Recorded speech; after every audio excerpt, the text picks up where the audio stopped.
Welcome to the Genius Factory. Enjoy the video. You start by verifying Motion Z's current build and the target update file. This prevents mismatches. Next, backup configs and user data to an external drive or cloud and record checksums because you may need to restore.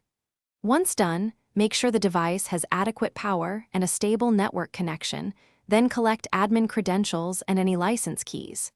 Finally, stop non-essential services and prepare the system for update mode so the installer can run without interference. You now run the update using the official installer method, app, CLI, or USB image depending on your environment. As the update runs, monitor progress closely and expect 1 to 3 automatic restarts. That behavior is normal. Make sure to capture installer logs to a file and scan for error codes or failed steps while it runs, because those codes tell you what to fix if needed.